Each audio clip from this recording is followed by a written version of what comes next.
Hai, Assalamualaikum warahmatullahi wabarakatuh. Kembali lagi dengan saya, Baik Mira Kurniasari, dengan NIM 2205076021. Jadi, di video kali ini saya akan membahas materi mengenai folklore lisan. Jika kita kilas balik di materi sebelumnya, saya sudah membahas mengenai materi folklore, yang dimana folklore itu dibagi menjadi 3 bentuk, yakni folklore lisan, folklore sebagian lisan, dan juga folklore bukan lisan.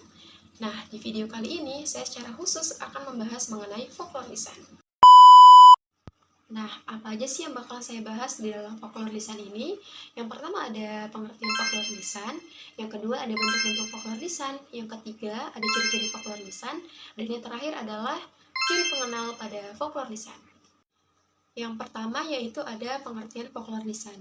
Jadi folklore lisan adalah tradisi yang disampaikan seutuhnya melalui lisan dari generasi ke generasi selanjutnya. Folklore lisan disebut juga sebagai tradisi lisan.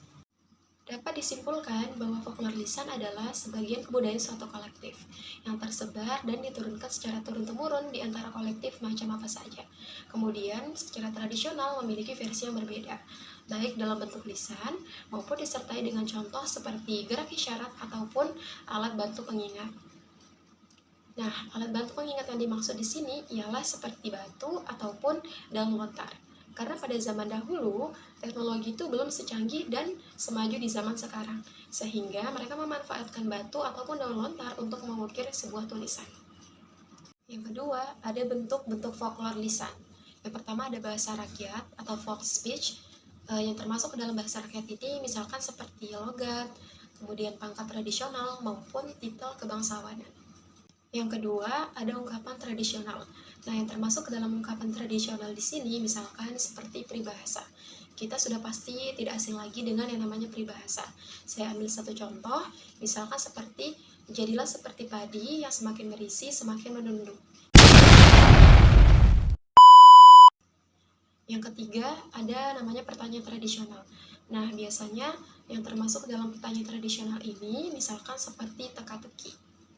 Yang kelima, ada namanya nyanyian rakyat. Nah, biasanya nyanyian rakyat ini digunakan oleh suatu wilayah atau daerah tertentu ketika mereka melakukan upacara adat. Dan yang keenam adalah cerita prosa rakyat.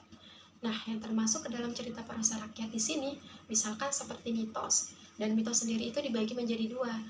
Ada mitos yang berupa cerita rakyat, ada juga mitos yang berupa tahayul rakyat. Nah, contoh mitos yang berupa cerita rakyat, misalkan seperti asal-usul terjadinya alam semesta.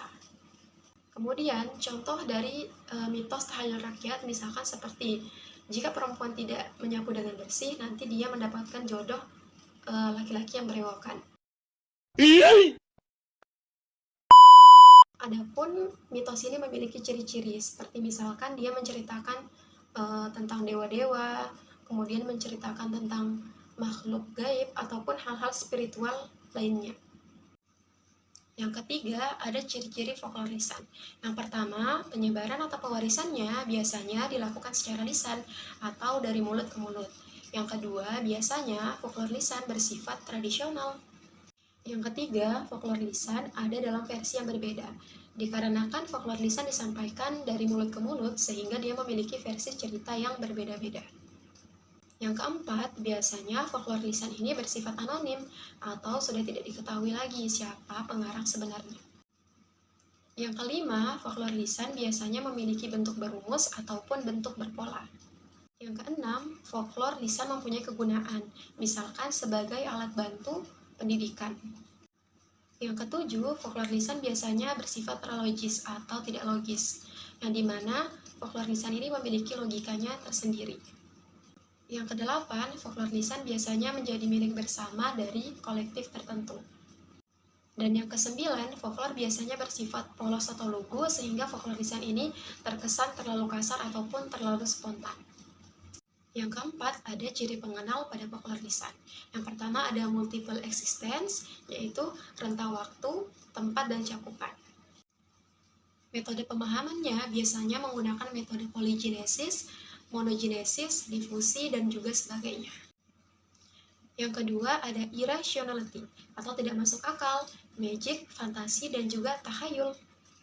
Yang ketiga yakni esoterik. Nah, sifat esoterik ini biasanya hanya dimengerti oleh sebagian besar orang saja.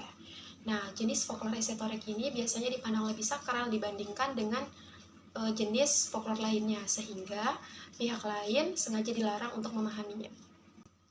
Yang keempat adalah sifat eksentorik. Nah, biasanya sifat ini dia lebih umum dan tidak terbatas oleh kolektif tertentu, sehingga setiap orang dapat memahami maksud di dalamnya. Folklore jenis ini biasanya bahasanya lebih akrab dan juga lebih populer, atau tidak terlalu kuno seperti folklore esoterik.